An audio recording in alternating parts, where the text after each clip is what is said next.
Hey guys, I'm going to be going back to Clash of Wills. This time I'm going to be re-clearing with my new best personal team. But this time I've actually spent the time to figure it out. I've optimized as best I believe I can.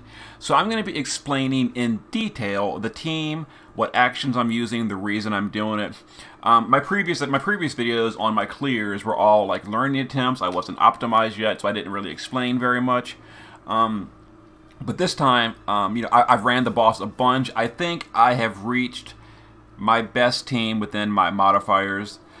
So this is my current best. I have a perfect score, but I did it on level 96. I'm going to be trying level 99 in the video, and I've got 230% bonus. So, I've gotten some more EX3 units, so I have a 230 bonus, which is my personal best. I got a perfect score on 96, and I think with good variance, I can get a perfect score on level 99. I'm going to be trying it in this video, but this team that I'm going to be showing you right here is going to, if level 99 is not a perfect score for you, drop the level until you get a perfect score. Like I said, level 96 was when I hit the damage cap. At level 97, I was like 2% short. At level 98, I was like 5% short, etc. But I think with a perfect variance roll, a level 99 is potentially possible with the team I'm using. But before we get in here, I want to explain the boss mechanics. I get a lot of questions saying, why didn't you explain the boss, what she does? But I'm going to go ahead and do that right now. So first of all, I will say, if you're going for a high score clear, you kind of have to kill the boss by turn 5. If you do not kill the boss by turn 5, she gains a permanent defense and spirit buff, and your damage is going to go down quite a bit because she becomes more bulky. So I'm going to real quick swap to the wiki. Now I know it might be really small if you're viewing this on mobile. This is like the best I can kind of do. But this is Morgana. As you see, she's resistant to elements. We're going to go with a fire team, but the skills are what matters. Okay, so again, because we're killing on turn 5, only turns 1, 2, 3, and 4 really matter. The boss does a whole lot of other stuff, especially if you push thresholds and all. But we're going to be ignoring most of that because we're not going to see it. So we're going to be going just for a turn 5 clear. So during the ambush, the boss is going to put up True Omniscience 5. This is going to be an AoE 150 Imperil to your party, 90% Spirit Break, and it lowers your morale. That's going to go up during the ambush. We're going to handle that with Elena, though. On turn 1, or on every single turn, the boss does Glacial Needles. This is an AoE magical ice attack that also imperils by 50%. So as long as you've cured the ambush imperil, and you have 150 or better ice resist, you're going to be immune to this attack. The morale damage will still happen no matter what, but the boss won't deal any damage with Glacial Needles during regular turns. So we're using a 100% buff with Elena, so all we need is 50 ice resist on the team to be immune. Or if you don't have ice resist, you'll take a little bit of damage, that's okay. Every turn, the boss is also going to use Moonlit Spike. This is a single target dark and light attack that breaks defense and spirit. It's only single target, it can be provoked, and it is physical. So we're using an evasion provoker to just deal with this and ignore it. The boss also does Void Blast, which is a single target dark attack that imperils dark by 75. So my provoker also has 175 dark resist after a buff. Again, we're using a 100% buff from Elena, so we only need 75% dark resist on the provoker. Now, every second turn, the boss is going to use... oh, I should mention this too. On turn 1, the boss is going to use Might of the Virtuous. This is an incredibly powerful attack, but it's all elements mixed together. Now, if you're using Elena to use Refraction on turn 1, which cures the Imperil and gives you a 100% all resist buff, Might of the Virtuous is going to do nothing. You're going to be immune to it. It's going to be totally fine.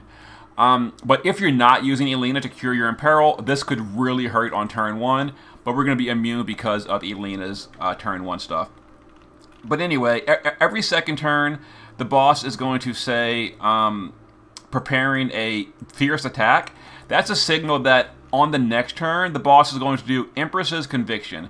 This is an AoE non-elemental magical attack. Now, if you're using a magical cover tank, you really don't care, like Beatrix, Melia, etc. They're going to cover it and not care in the least. If you're skipping a tank, like I'm doing, This is going to hurt pretty decently if you don't have a good magic break on the boss and if you don't have good mitigation on your party. Now, if you're using, like, White Dragon Ling, she handles this very easily. She does all the mitigation, she does the breaks, etc. But if you're not using Ling and you're not using a cover tank, you want to have some decent bulk and spirit and buffs for Empress's Conviction on turn 2 and turn 4. When you break the boss or debuff her in any way, she's going to start using things like Restoration of Might, Restoration of Faith, Elemental Restoration. These are all debuff cures the boss will do. She's going to do that the first time you debuff her, and then every third turn starting from 2. Meaning, if you debuff the boss on turn 1, she's going to cure herself on turn 1. She's then going to cure herself on turn 2, and then she'll cure herself on turns 5, 8, 11, but we don't care because we're killing her on turn 5. So all that matters is the turn 1 and turn 2 cure. Now, I mention these because it's really important. If you don't debuff the boss on turns 1 or 2, and then you do your first debuff ever on turn 3, she's going to start curing on turn 3. So I really recommend you use debuffs on the boss on turn 1 to prevent her from getting out of sync with her cures. That way you debuff on 1, debuff on 2, and then starting on turn 3, the debuffs will stay there, and that gives you turns 3 and 4 to prepare for the burst on turn 5. If you ever guard any unit during the fight at all, she's going to start using such pathetic defenses. This is a permanent, unremovable physical mitigation. So to avoid this, just never ever use guard on any unit. If you use a limit burst at any point during the fight, on her turn, she's going to use You Dare Stand Against Me. This is an unremovable 3-turn attack and defense buff. So this is why it's recommended to skip limit burst and not use them. Or if you have to use a limit burst and you want to kill by turn 5, I recommend you do a limit burst on turn 1 only. That way the boss will have this defense buff on turn 2, 3, and 4, and it'll have worn it off on turn 5. Now if you use the limit burst on turn 2, 3, or 4, then on your kill turn, she's going to have this buff, and it'll be a lot harder to deal damage. But using limit burst on the kill turn is obviously fine. If you don't kill the boss by turn 5, she starts casting this skill every single turn. The Vestige has slightly increased its defenses. This is basically a permanent buff. She casts it, she refreshes it every turn for the rest of the fight. That's why you got to kill on turn 5 or sooner, or this buff will be there permanently. If you don't kill by turn 10, she does this one permanently every turn. 100% buff. If you don't kill by turn 15, she begins doing the 200%. And if you don't kill by turn 20, she's got a permanent 300% defense and spirit for the rest of the fight. So you really want to kill by turn 5 or sooner if possible. Now, the rest of these skills are all either thresholds or things she's going to do later in the fight. So I don't think we have to cover the rest of it, because we're not going to be seeing the rest of the fight except for the burst turn. I'll explain that in a minute. This one I'm not 100% sure of. I think, I could be wrong here, this is speculating, because I don't do this. I think if you use light element after so many turns, she's going to start absorbing it. I think. I just don't. I only do light element on the kill turn and one other turn, and she never uses this for me. But I've seen other players say that virtuous light happens pretty often if they use light element every turn, so there's something to keep in mind, I guess. I don't entirely know how that works, because I don't use light element until the kill turn and one other turn during setup. These are skills, this Hydrothermal Flux, Frigid Lightning, Terror Storm, Prismatic Darkness. She does these when she gets lower in health. I think below 40% these start happening. But if above then, it's not really important. Things like Shadow Whale or Spectral Cutter and all these are only done in response to using a bad element. If you use ice, thunder, water, or earth, she begins doing all these other really bad attacks. But as long as you never use those bad elements, you won't see things like Shadow Whale and that kind of stuff. Cruel Retribution begins happening, I think, below 60%. We're not gonna see that really in our clear. And then Vicious Massacre, this AoE physical attack, is again only done when the boss is lower in health. And we're probably gonna see that once during the burst turn, but other than that, we're not really gonna see it. So I think I've covered all of this. Yeah, these skills like time severance and all. I've never seen these. I don't know what covers them. I don't know what triggers them. Maybe doing like bad stuff. I don't know. But anyway, let's get back into the fight, and I'm going to show the team we're going to use, and I'll explain the reason we're doing this team. So we're gonna go to level 99 again. I've only damage capped this team on level 97, but we're gonna go to 99 because I think with a variance roll I can get a better score. And we're gonna choose my personal highest modifier, which is 230% by choosing these mods. I'm boosting HP by 225%. I'm boosting attack and magic by 50, defense and spirit by 75, and all resist by 75. Okay, so here is the team we're going to be using. We're going to be using Faisal. Now, the reason I'm choosing Faisal is not because she's good for the fight. She is absolutely not good for the fight. She was a free unit given with EX3. She is here only because she is EX3. If you have an actual EX3, like real unit, like, you know, Arden, Noctis, etc., absolutely bring them and don't bring Faisal. But I needed more EX3, and I went ahead and EX3'd my Elena as well for the bonus. We're using Noctis to drop on the boss for Dragoon.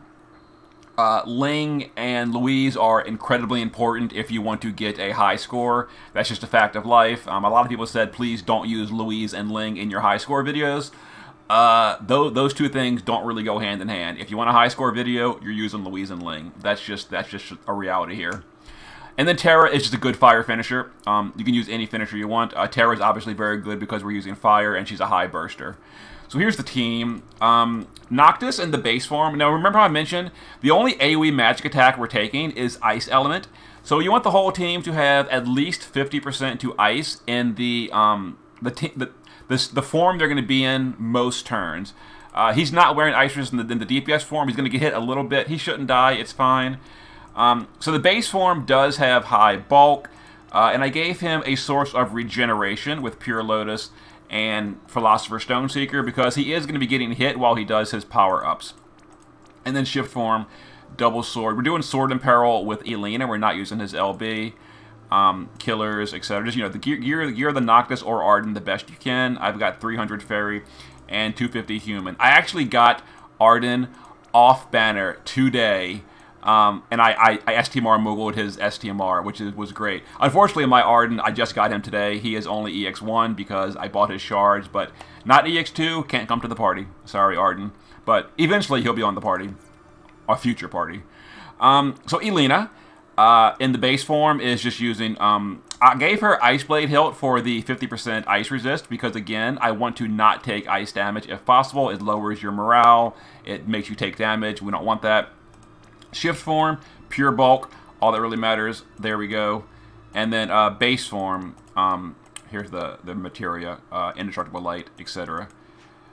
Louise, base form, again, just pure bulk, some ice resist. Shift form, oh yeah, people always say, you didn't show the materia. So here's the materia. Again, just pure bulk, auto buffing. We don't really need auto buffing because we're actually using active buffs, but yeah. And then shift form, she is going to be the primary damage dealer.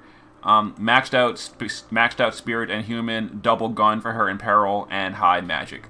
There we go. White Dragon Ling, base form. We gave both forms Dragon's Brush and Call the Wild. That's going to help fill her LB quite a bit. She uses lots of LB. Every time she shifts, she's going to get lots of LB for free. Plus, she's got 12 auto limit in both forms. That's the reason I shift her every single turn, to take advantage of the Brush and the Call of the Wild to keep her LB maxed out.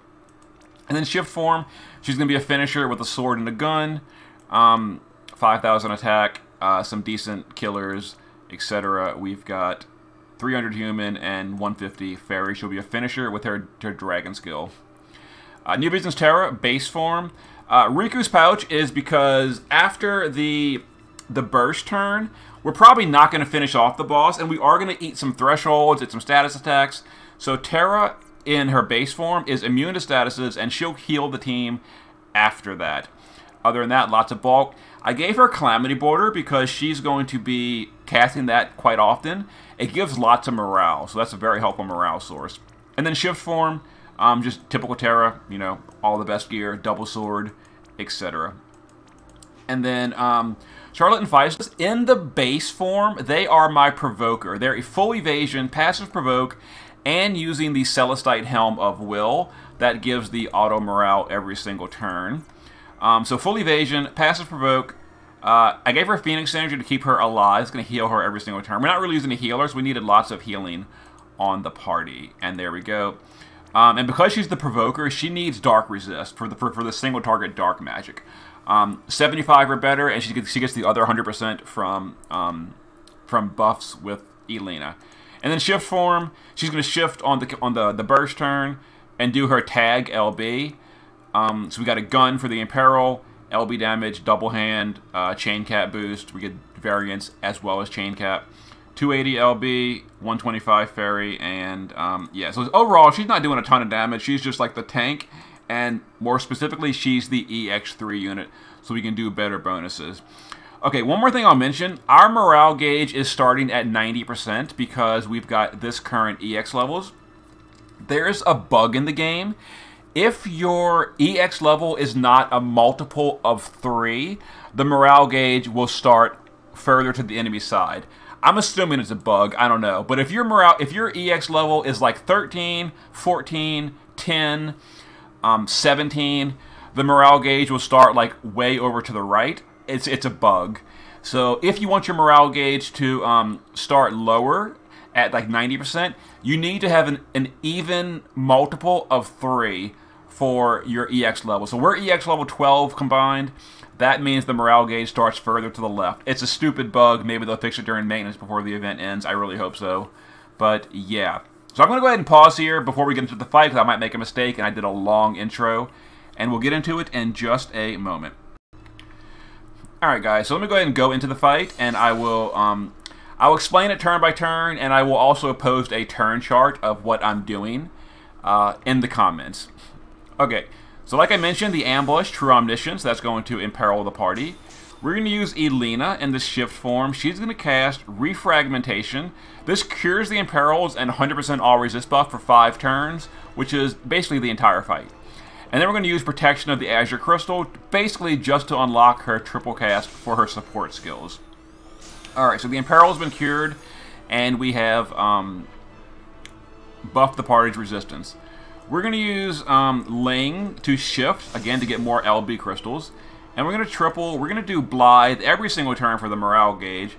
We're going to imbue the party with fire and imperil the boss to fire. And we're going to do her combo skill to grant chain frames.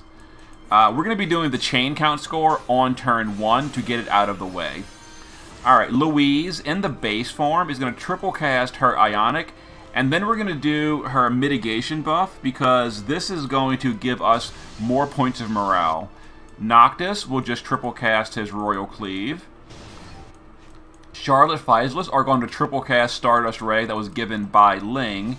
And then Terra will triple cast her own Chaos Wave Awakened. Now it's important to note, with modifiers, the boss is completely immune to Fire Element unless you imperil her. So if you don't imperil before chaining, you will deal 0 damage if you're using the modifier, the elemental modifiers like we are. But Ling imperiled for us, so we're fine. So we're going to go ahead and chain these up and get that 100-point chain score out of the way. And also by dealing fire damage, weakness damage, we are pushing the morale gauge further in our favor. We've brought the morale gauge to 100%, which is exactly where we wanted to be. Okay, there's Might of the Virtuous, like I mentioned. The all-element attack, we're immune because of Elena. There's the ice damage, there's the single target dark damage, and we're immune to it all because of Elena's buffs, and everyone has at least 50% ice resist in this form. Now, like I mentioned, because we debuffed the boss, she cured all her debuffs on that turn. So we need to break her again, because remember, this is the turn she's doing, I forget what it's called, Sorceress's Conviction. This is an AoE non-elemental attack, and it's relatively painful if you're not using a magical cover tank, and we're not. Especially because Noctis, because of just, we have a very limited amount of time to set up, we need to shift Noctis on this turn to get his cooldown going. So he's in a very dangerous form right here with low spirit, because he's all DPS in this form, so he needs to survive. But with buffs, it'll be okay. So Elena on this turn is going to do Blessing of the Azure. This is going to cure that spirit break from the ambush and give us a nice stat buff. And then we're going to use both her morale skills to push the morale towards our side. Ling is going to shift here. And again, remember, the boss cured her debuffs, so we need to break her again. So we're going to Blithe her morale. We're going to Enthrall to break the boss. And then we're going to use her Magnus. This is a 50% to all 3 mitigations. 50 general, 50 magic, 50 physical, and a big barrier. That's going to be a huge help to survive this turn without using a tank. And again, if you don't have Ling, I don't know, something. Terra is just going to cast Calamity Border on this turn to push that morale towards our side. Noctis is... Okay, first let's do with Louise. The boss cured her in perils, and if we hit with Noctis, we wouldn't deal any damage because the boss is fire immune currently. So Louise is going to do heavy firepower to imperil the boss, and then is Ionic 3 times to get morale gauge. Now that the boss has been hit, Noctis is going to Arminger. We're going to Imperil Light and hit the boss. Now this is the only turn that I use Light Element outside of the kill turn. And it seems fine. She doesn't absorb light when I do this, so it's whatever. And then Faizalit is going to triple cast. We're going to hit the boss 3 times with all 3 of her BS skills. The break will give us a little bit of bonus morale, so will the mitigation stuff, etc. And we're going to try to sort of kind of chain, but not really. Yeah, we're not really dealing damage to the first turn. Okay, so here comes Empress's Conviction. It's kind of painful, but we've got a lot of buffs up. There you go. You see how Noctis, and Noctis is not wearing Ice Resist in the shift form either, so this is like a really painful turn for Noctis, but I have enough bulk in him to survive with the buffs we've given him. So now we're going to go back to the base form with Noctis. Don't forget the base form is using lots of auto regeneration, which is helpful. So we're going to triple the modifier boost for Noctis on turn 3. Elena on this turn is going to triple cast... where is it? Oh my god, I can't click. We're going to do Azure Might. This is the 160 human killer buff for the whole party. Because the morale is in our favor, she can use that. And then she's going to use 2 more morale skills. Alright, Terra is going to once again just Calamity Border for the all resist buff to push the morale gauge even further. Ling is going to shift. We're going to do Blithe every single turn for that morale. We're going to do... we're going to use Dragon's Bite. It's a stacking skill, and that's her DPS move. I want to start stacking it up before the kill turn. And then we're going to use her Magnus and the shift form to give a permanent boost to Dragon's Bite as well. Now, because I forgot to Imperil first, you saw that it dealt 0 damage because I didn't Imperil. The boss cured her breaks again. That was really unfortunate. I kind of wasted a little bit of morale here, and if I don't get all the way to the Pentagon on the kill turn, I'm going to have to start the fight over because I didn't Imperil before doing that. Oh, that's irritating. Alright, so let's Imperil and Magnus. I'm sorry, we're doing this wrong. Let me Magnus first, then we're going to Amplify. Now we're going to do the killer buff, and we're going to do the stat buff with Louise. I should have done that before using Ling. If I'm 1% short on morale, I'm going to be so annoyed. Alright, and then Faizalit is going to use her Magnus. This is a 60% mitigation buff. This is going to be stronger than the current mitigation we have. It's going to help us to survive the burst turn. So we're going to Magnus. We're going to use her break just to get a little bit of bonus morale. And we're going to do her strongest shielding shot to get all the mitigations. That's just for the morale. We've got mitigation from Ling, but that gives us more morale. So we've pushed it again in our favor. 165. Okay, we're fine. I should be exactly on 180 on next turn. So this turn, now we didn't break the boss's attack or magic other than Faizalit's really weak break, but we're back in the base form of Noctis, and everyone is immune to the ice damage on turn 4, so we're fine. Or turn 3. Turn 4 is going to be another Empress's Conviction, where she does non-elemental damage. But again, we're going to be fine. Noctis is going to be in the air this turn, so we don't really care that much. So we're going to shift Noctis. He's going to jump, but not yet. We're going to do all the buffs first. So we're going to shift Louise and get her ready. Now, Louise in the shift form, just like Noctis, is very squish. She's only got 8,000 HP remaining, but we're going to use her shielding skills to power her up a little bit. So we're going to use the field, we're going to use the gun Imperil, and we're going to use shielding and repairing to help her survive on this turn. Alright, Ling is going to shift. We're going to do Blithe for the morale. We're going to do her Magnus to refresh those good mitigations. And then we're going to do disarming movements for the bigger 85% breaks. So now we've got 90% Spirit Break and 85% all other break. Terror on this turn is going to shift and get ready for the burst on next turn. Now, it's important for Terror to use Magitech Barrier during her setup. I know most people kind of ignore this during Terror because most content, your DPS never gets hit. But you really want Magitech Barrier this turn, along with Transburst and Release. That way she survives the damage coming in on this turn. Elena is going to shift.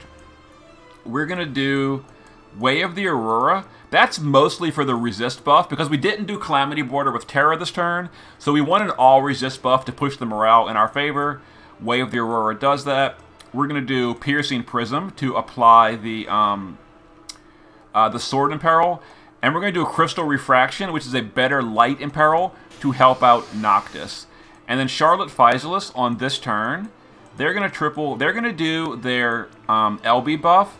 They're going to do the break skill, and then as the final cast and Physalit skill, we're going to imbue her with Light Element. This is so that she double element chains on the kill turn and builds the chain faster. It's going to nerf her damage a little bit, but her damage is so insignificant anyway. It builds the chain quicker for the rest of the party. So let's go ahead and do these. I'm going to try to like kind of partial chain this a little bit just to get every speck of damage possible. The boss is fully debuffed at this point. And then Noctis jumps. So we successfully pushed the boss to 180 or better morale, so we can now use the good buff. Now you see how Louise is getting hit decently hard here, but she had her barriers and her shielding skills from that setup. Okay, now it's time to burst. So Elena is going to triple. We're going to do double salvation and then piercing. Louise is going to quad. We're going to do triple bolting strike and then cap that with her Magnus. Ling is going to shift, and we're going to triple cast her her dagger skill as a finisher move. Terra's going to LB, and we're going to shift Physalit, and they're going to use their tag chain LB. Now, before we go, we're going to use all our buffs, because we're not going to kill the boss, and we're going to be triggering a lot of thresholds. So to help survive, we're going to barrier with the morale skills. We're going to defensive spirit buff with the morale skills. And we're going to attack and magic buff with the morale skills. Okay, so the way we're doing this is we're going to send Terra first. She's very, very slow.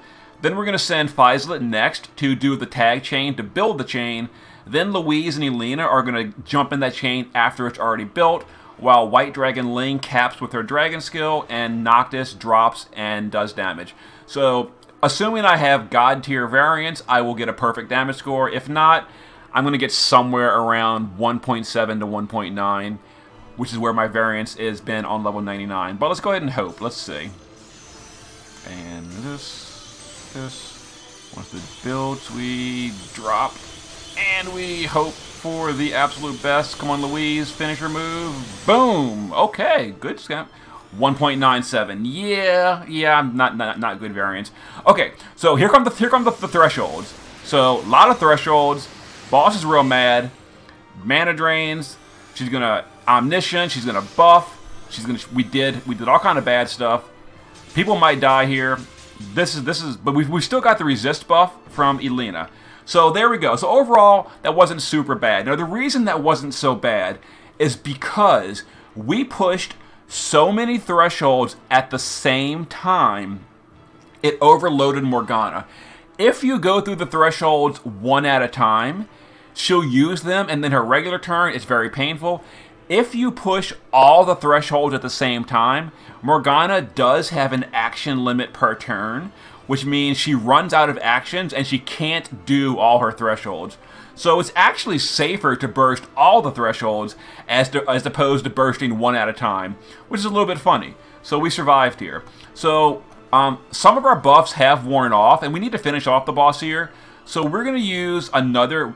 you can use Resounding Will every single turn as long as you've got high morale to rebuff our attack and magic.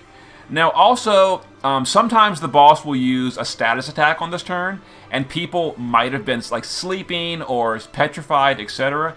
If they were, we would have used Panacea from Riku's pouch, but no one's petrified, so we're fine.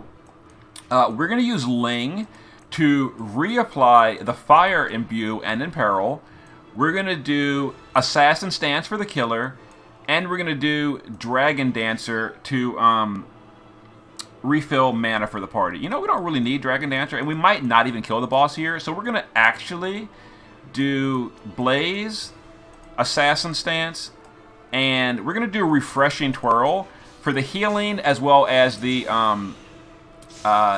Mirage, in case we don't finish off the boss this turn, because it is possible we don't finish the boss off. We're going to use Noctis's Shift Form LB. We're going to use Elena to triple. We're going to do Refraction and double Salvation. We're going to use Louise to, again, triple Bolting. And then Magnus Cap. We're going to go back to the base form with Faisalit, just in case we don't win here. Let's see. But we're probably going to win here. So let's go ahead and send these and see what happens. This is probably going to finish off the boss. It usually does in my practice runs. Especially when that Magnus comes in and caps. Yeah, okay, we got it. So, real quick. Oh, the boss is... I was going to show you that the boss is, was buffs. Oh, well, too late. So anyway, there was my score. Now, I did the exact same clear on floor 97, and you got a perfect score. So again, you want to use the strategy and slowly reduce your floor until you get a perfect score. So that was 441 by doing that. Because we missed points, we missed our score points. That's 441 on floor 99, and I'll show floor 96. So that was 441,000. By doing that exact same team and clear on floor 96, that because I got a perfect score on 96, that was a 448 high score. So I might rerun 97 until I get a high variance, and then I might rerun 98 until I get a high variance, and then I might rerun 90, 99, or I don't know. I think I'll actually wait till next week to rerun it at this point, because there are some bugs in the event. Certain things aren't working, like the 400% buff is capped at 300% instead of 400. I might off-banner more units, and then I can go higher EX levels. But yeah, so there was my detailed explanation of how I got my current high score, which has me at rank 64 among all players. Rank 64, and there is, you know, my friends are high ranked. There's a few people tied at rank two people tied at rank 1. Robot DA and Demi both have a perfect score on level 99 with all modifiers. But yeah, so I'll be going back probably next week for more clears, because at this point I need more EX levels to get higher bonus. Anyway, so again, keep running it and keep doing it until you find the highest floor that you can perfect score on. It's better to get a perfect score on a lower floor as opposed to an unperfect score on a higher floor. It's more points that way. So okay, see you guys next time.